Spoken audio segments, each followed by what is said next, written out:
Executive council meeting আমাৰ guest হাউচৰ conference হলত হৈ গ'ল আৰু তাত বহুতখিনি গুৰুত্বপূৰ্ণ বিষয় আমি কথা পাতিলোঁ। আমাৰ বড়োলেণ্ড অঞ্চলৰ সকলো জাতি জনগোষ্ঠীৰে ৱেল বিয়িংটো লৈ পেলাই কেনেকৈ ভালদৰে জীয়াই থাকিব, আগবাঢ়ি যাব আৰু আজি বড়োফাৰ আদৰ্শৰে যিটো জীয়াই থাক আৰু জীয়াই থাকিবলৈ দিয়ক, লিভ এণ্ড লেট লিভ, এই আদৰ্শটো আমি বাস্তৱত ৰূপায়ণ কৰাৰ কাৰণে বিটিআৰ অঞ্চলৰ ৰাইজক লৈ পেলাই কমিউনিটি ভিজন ডকুমেণ্ট আমি তৈয়াৰ কৰিছোঁ আৰু সকলো কমিউনিটি হেপিনেছৰ কাৰণে আমি কমিউনিটি হেপিনেছ প্ৰগ্ৰাম আৰম্ভ কৰিছোঁ আৰু 26টা জনগোষ্ঠীৰ ভাষা সংস্কৃতি অস্তিত্ব ৰক্ষাৰ কাৰণে ইতিমধ্যে আমি কাম আৰম্ভ কৰিছোঁ। বড়োফাৰ যিটো মূল মন্ত্ৰ, জীয়াই থাক আৰু জীয়াই থাকিবলৈ দিয়ক, এই কথাটো যদি আজিৰ তাৰিখত চবে বুজি পায়, বুজিবলৈ চেষ্টা কৰে আৰু এইটো ৰূপায়ণ কৰিবলৈ যদি চেষ্টা কৰে, কোনো কাৰণতে সমাজত সংঘাত আহিব নোৱাৰে। এই কাৰণে আজি বড়োলেণ্ডত আমাৰ শান্তি ঘূৰি আহিছে। এটা সময়ত অশান্তি আছিলে আৰু এই শান্তিটো সাষ্টেইনেবল কৰাৰ কাৰণে আমাৰ চৰকাৰে সদায় দায়বদ্ধতা আছে বুলি আমি ভাবোঁ। সেইকাৰণে কিছুমান কাম আমি কৰিবলৈ হাতত লৈছোঁ। এইবাৰ সিদ্ধান্ত লোৱা হৈছে পিছটো আমি সাষ্টেইন কৰিব বিচাৰিছোঁ। কিছুমান ৰাজ্যত শান্তি আহে, 15 বছৰ 20 বছৰ পিছত আকৌ অশান্তি হয়। বড়োলেণ্ডত যাতে অশান্তি পুনৰ নাহে, এই কাৰণে বিভিন্ন গ্ৰুপৰ লগত আমাৰ কনচালটেশ্যন চলি থাকে বড়োলেণ্ড হেপিনেছ মিছনৰ আণ্ডাৰত। এইবাৰ আমি কাউন্সিল লেভেলত আকৌ সাষ্টেইনেবল পিচটো লৈ পেলাই এটা নেশ্যনেল লেভেল ৱৰ্কশ্বপ সেমিনাৰ কৰিবলৈ গৈ আছোঁ, য'ত আমি ভাৰতৰ বিভিন্ন এক্সপাৰ্টক বড়োলেণ্ডলৈ আমন্ত্ৰণ জনোৱা হ'ব আৰু সাষ্টেইনেবল পিচৰ কাৰণে কিছুমান কাম আমি হাতত ল'বলৈ গৈ আছোঁ। পজিটিভ হয়, আমাৰ অঞ্চলতো হাজাৰ হাজাৰ বিঘা মাটি আগতে যিটো বিনোবা ভাবিৰ সময়ত ভূদান গ্ৰামদান আহিছিলে, তাত বহুত হাজাৰ মাটি আমাৰ ভূদান গ্ৰামদান আছে, যিবিলাক মাটি সেটেলমেণ্ট হোৱা নাই। শেহতীয়াভাৱে অসম চৰকাৰে এটা ডাঙৰ সিদ্ধান্ত লৈছে, এই মাটিবিলাকৰ ষ্টেটাছটো সলনি কৰাৰ কাৰণে আমিও আজি আমাৰ ইচিত ভূদান গ্ৰামদানৰ ষ্টেটাছটো সলনি কৰি আমি এইটো চৰকাৰলৈ আনি কেনেকৈ আমি ৰাইজক সহায় কৰিব পাৰোঁ, ইয়াৰ কাৰণে এটা সিদ্ধান্ত লোৱা হৈছে। আগবাঢ়ি আছে এতিয়া। গতিকে আমি টুৰিজিমটো লক্ষ্য ৰাখি আমাৰ টুৰিজিম ডিপাৰ্টমেণ্টে যোৱা বছৰত 10টাকৈ হোমষ্টে নিৰ্মাণ কৰা হৈছিলে আৰু এই বছৰ যিহেতু আমাৰ ৰুৰেল টুৰিজিমটো বহুত ভাল, ৰায়মানা আছে আমাৰ নেশ্যনেল পাৰ্ক হিচাপে, এতিয়া চিখনা জহলাও নতুনকৈ আহিছে, আগৰ পৰা মানাস বৰনদী চলি আছে, এই ওচৰে পাজৰে আমি আৰু 10টা আমি হোমষ্টে নিৰ্মাণ কৰিবলৈ এইবাৰ সিদ্ধান্ত লোৱা হৈছে আৰু 3টাকৈ নদীত আমাৰ ৰাফটিং যিটো আছে সেইটো ইণ্টাৰনেশ্যনেল ষ্টেণ্ডাৰ্ড কৰিবলৈ আৰু এটা পেৰাগ্লাইডিং চেণ্টাৰ আছে কোকৰাঝাৰত, সেইটো ইণ্টাৰনেশ্যনেল লেভেলত পেৰাগ্লাইডিং চেণ্টাৰ ডেভেলপ কৰিবলৈ আজি সিদ্ধান্ত লোৱা হৈছে। এইখিনি কাম কম সময়ৰ ভিতৰত আমি কৰিবলৈ গৈ আছোঁ। আৰু 2টা কাম আমি ভালকৈ কৰিব লৈছোঁ। এইটো হ'ল এটা প্লাষ্টিক অল্টাৰনেটিভ, যিটো আমাৰ বেগবিলাক ইউজ কৰে, বায়'ডিগ্ৰেডেবল বেগ, আমাৰ তামোলৰ যিটো ডিছবিলাক বনায়, এইবিলাক অল্টাৰনেটিভবিলাক আমি এণ্টাৰপ্ৰিনাৰ সকলক এইবাৰ ট্ৰেইনিং দি পেলাই প্ৰডাক্ট কৰাৰ কাৰণে এইবাৰ এনকাৰেজ কৰিব বিচাৰিছোঁ।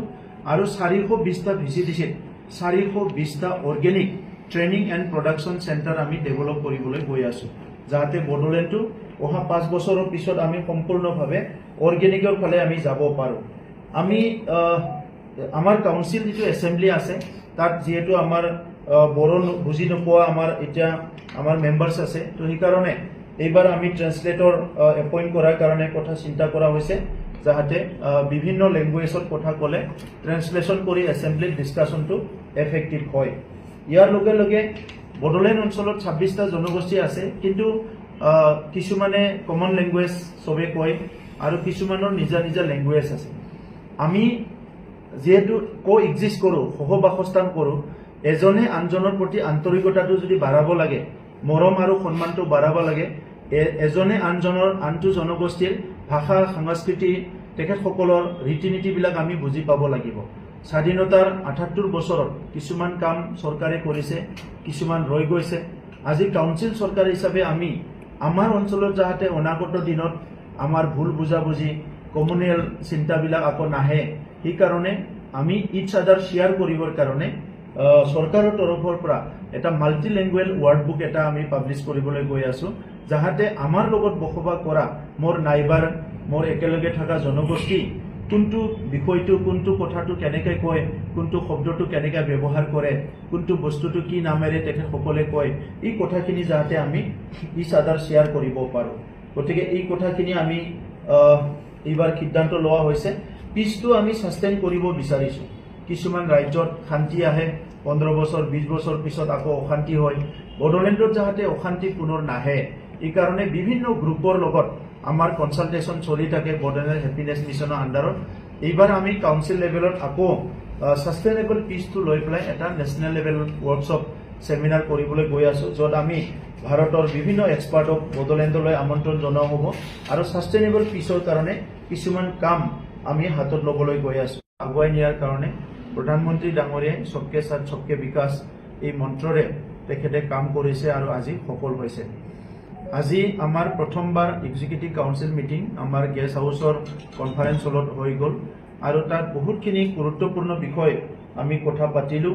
আমাৰ বড়োলেণ্ড অঞ্চলৰ সকলো জাতি জনগোষ্ঠীৰে ৱেলবিংটো লৈ পেলাই কেনেকৈ ভালদৰে জীয়াই থাকিব, আগবাঢ়ি যাব আৰু আজি বড়োফাৰ আদৰ্শৰে যিটো জীয়াই থাক আৰু জীয়াই থাকিবলৈ দিয়ক, লিভ এণ্ড লেট লিভ, সেই আদৰ্শটো আমি বাস্তৱত ৰূপায়ণ কৰাৰ কাৰণে বিটিআৰ অঞ্চলৰ ৰাইজক লৈ পেলাই কমিউনিটি ভিজন ডকুমেণ্ট আমি তৈয়াৰ কৰিছোঁ আৰু সকলো কমিউনিটি হেপিনেছৰ কাৰণে আমি কমিউনিটি হেপিনেছ প্ৰগ্ৰাম আৰম্ভ কৰিছোঁ আৰু 26টা জনগোষ্ঠীৰ ভাষা সংস্কৃতি অস্তিত্ব ৰক্ষাৰ কাৰণে ইতিমধ্যে আমি কাম আৰম্ভ কৰিছোঁ। বড়োফাৰ যিটো মূল মন্ত্ৰ জীয়াই থাক আৰু জীয়াই থাকিবলৈ দিয়ক, এই কথাটো যদি আজিৰ তাৰিখত চবে বুজি পায়, বুজিবলৈ চেষ্টা কৰে আৰু এইটো ৰূপায়ণ কৰিবলৈ যদি চেষ্টা কৰে, কোনো কাৰণতে সমাজত সংঘাত আহিব নোৱাৰে। এই কাৰণে আজি বড়োলেণ্ডত আমাৰ শান্তি ঘূৰি আহিছে। এটা সময়ত অশান্তি আছিলে আৰু এই শান্তিটো সাষ্টেইনেবল কৰাৰ কাৰণে আমাৰ চৰকাৰে সদায় দায়বদ্ধতা আছে বুলি আমি ভাবোঁ। সেইকাৰণে কিছুমান কাম আমি কৰিবলৈ হাতত লৈছোঁ। আজি আমাৰ ইচি মিটিঙত কিছুমান আমাৰ সিদ্ধান্ত হৈছে। আমাৰ বিজ্ঞান আৰু অংক এই দুটা বিষয়টো আমি বহুত গুৰুত্ব দি আহিছোঁ আৰু এতিয়া অধিক গুৰুত্ব দিয়াৰ কাৰণে আমাৰ 5টা ডিষ্ট্ৰিক্টতে সায়েন্স আৰু স্পেচ এডুকেশ্যনৰ ওপৰত স্পেচিয়েল প্ৰগ্ৰাম কৰা হ'ব। এইটো আজি সিদ্ধান্ত হৈছে। আমি হেল্থ ছেক্টৰত আমাৰ কিছুমান ৰিমোট এৰিয়া আছে আৰু ডিষ্ট্ৰিক্টৰ লগত ডিষ্ট্ৰিক্ট হেডকোৱাৰ্টাৰৰ লগত য'ত বিভিন্ন মেচিনছবিলাক আছে, এক্সৰে বা বিভিন্ন মেচিনবিলাক তালৈকে আহি পাবলৈ অলপ দূৰ হয়। এই কাৰণে পাইলট প্ৰজেক্ট হিচাপে এইবাৰ আমি 10টাকৈ যিটো আমাৰ হেল্থ ATM বিভিন্ন সাব ডিভিজনত পাইলট হিচাপে আমি ইনষ্টল কৰিব বিচাৰিছোঁ। ইয়াৰ কাৰণে যোৱা পৰহি দিল্লী IITৰ লগত আমি কথা পাতিছোঁ আৰু তেখেতসকলে খুব ভাল এটা মেচিন ওলাইছে, য'ত 123টা বিভিন্ন হেল্থ ইছ্যুজবিলাক, হেল্থ পেৰামিটাৰবিলাক, হেল্থ ৰিপৰ্টবিলাক 20 মিনিটতে সেই মেচিনটো দিয়ে আৰু সেইকাৰণে আমি সেইটো সিদ্ধান্ত আজি লৈছোঁ। ইয়াৰ লগতে যিবিলাক আমাৰ দিব্যাংগ আমাৰ দাদাসকল, ভাইসকল, বাইদেউ ভনীসকল আছে, সেই সকলৰ কিছুমান আৰ্টিফিচিয়েল কিছুমান তেখেতসকলক অৰ্গেন আমি প্ৰভাইড কৰিব লাগে আৰু বড়োলেণ্ড অঞ্চলত তেনেকুৱা কিছুমান অসুবিধাত থকা আমাৰ নাগৰিকসকল বা লোকসকল আছে, সেই সকলক সহায় কৰাৰ কাৰণে আজি সিদ্ধান্ত লোৱা হৈছে।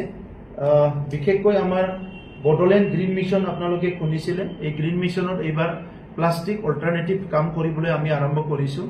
আমাৰ সিংগল ইউজ প্লাষ্টিকে আমাৰ land pollution, air pollution, water pollution কৰি আছে আৰু বড়োলেণ্ড অঞ্চলটো আগতে বাই ডিফল্ট আমাৰ অৰ্গেনিক আছিলে, এতিয়াও গ্ৰীনাৰী আছে, চবকুছ আছে।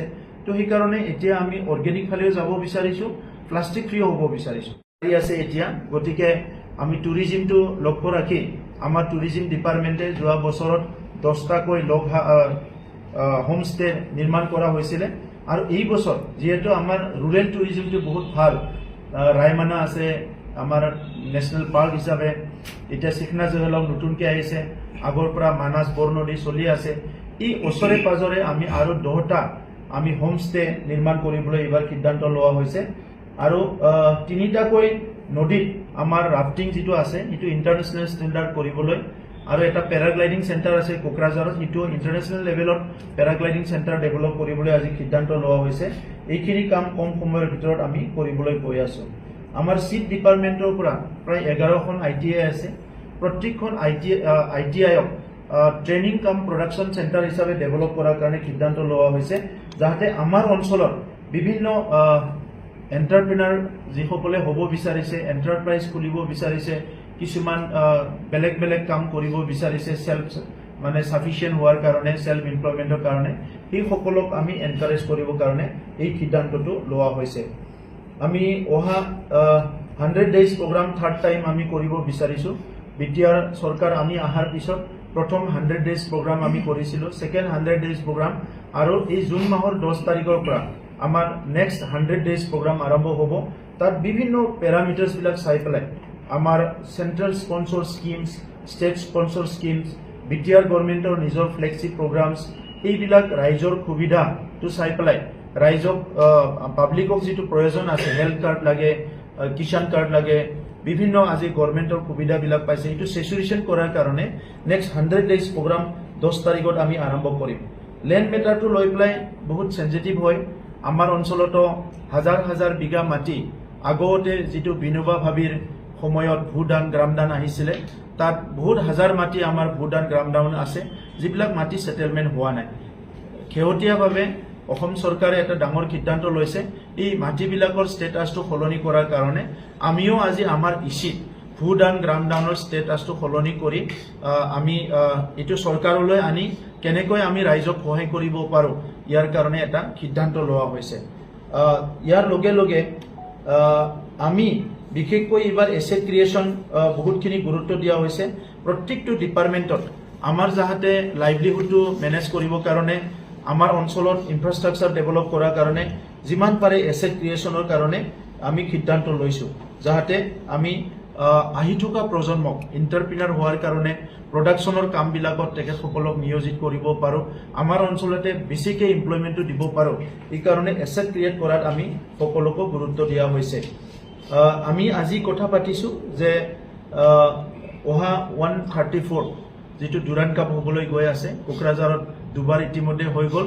থাৰ্ড যিটো ডুৰাণ্ড কাপ, সেইটো আমি পুনৰ হোষ্ট কৰাৰ কাৰণে আজি সিদ্ধান্ত লৈছোঁ, যাতে আমাৰ অঞ্চলৰ যিখিনি ইউথ আছে, স্পৰ্টছমেন আছে, তেখেতসকলে এনকাৰেজ পায়, এক্সপ'জাৰ পায়। এইটো লক্ষ্য ৰাখি আমি থাৰ্ড ডুৰাণ্ড কাপটো হোষ্ট কৰিবলৈ গৈ আছোঁ। আৰু অসমৰ আমাৰ ৱাটাৰ ৰিচোৰ্চৰ মিনিষ্টাৰ পীযুষ হাজৰিকা ডাঙৰীয়াক ধন্যবাদ জনাইছোঁ।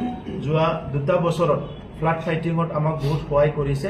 এই বছৰ ফ্লাডৰ আগৰ সময়ত যিহেতু আমি আজি ইচি বহিছোঁ, আমাৰ যিখিনি প্ৰায় 21টাকৈ নদী আছে, সেই নদীবিলাকৰ বিভিন্ন ভালনাৰেবল পইণ্টবিলাক ইতিমধ্যে খুব মেইনটেইন কৰা হৈছে। তাৰ পিছতো ক'ৰবাত হয়তো তেনেকুৱা অলপ অসুবিধা থাকিব পাৰে।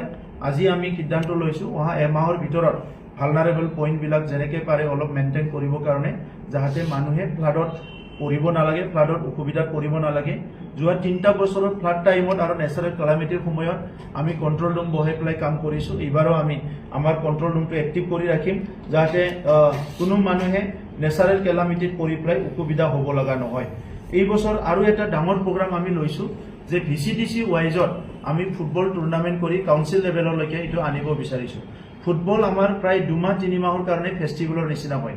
ট্ৰেডিশ্যনেলি আমাৰ মানুহ ফুটবল খেলি আহিছে, এতিয়াও গাঁৱে ভূঞে বহুত ফুটবলটো এণ্টাৰটেইনমেণ্ট হিচাপে লয়, আৰু এইটো এটা খেল হিচাপেও আমাৰ লোৱা হয়, য'ত আমাৰ ইউনিটি, ইণ্টিগ্ৰিটি, এক্সচেঞ্জ চব ইয়াত হৈ যায়।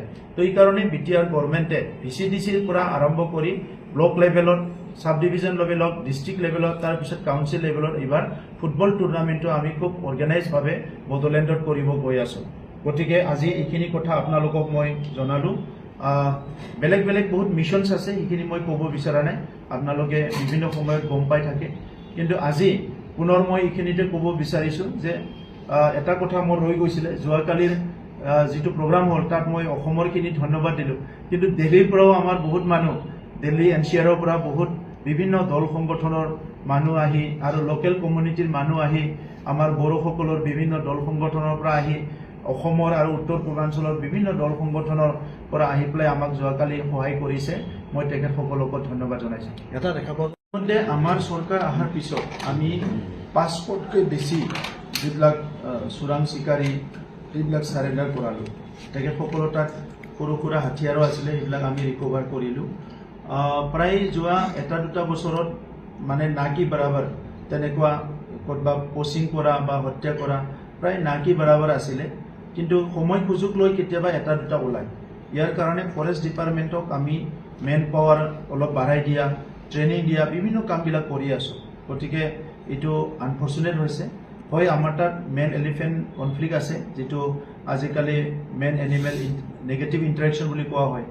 তো সেইটো আমি কেনেকৈ মেনেজ কৰিবলৈ বিভিন্ন পন্থাৰে কাম কৰি আছোঁ। গতিকে এইটোৰ ওপৰত আমি আৰু ষ্ট্ৰংলি একশ্যন লোৱাৰ কাৰণে ব্যৱস্থা কৰিম।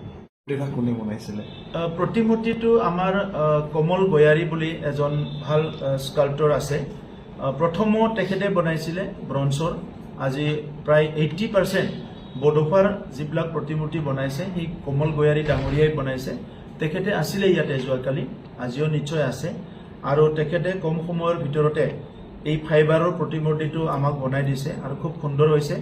মই তেখেতক ধন্যবাদ জনাইছোঁ। আৰু এতিয়া আমি তেখেতৰ লগত কথা পাতিম। এই ফাইবাৰৰ নহয়, এইটো ব্ৰঞ্জৰ বনাম।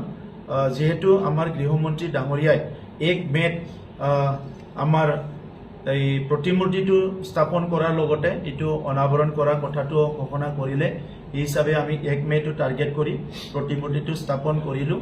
আৰু কেইদিনমানৰ পিছতে আমি পাৰ্মানেণ্ট এটা ষ্টেচু ব্ৰঞ্জৰ বনোৱা আৰম্ভ কৰিম, যাতে এইটো পাৰ্মানেণ্ট হয়। আৰু ইয়াৰ কাৰণে আজি আমি এই মেইনটেনেন্সৰ কথাটো সেইকাৰণে আজি আমি ক্লিয়াৰ কৰিছোঁ।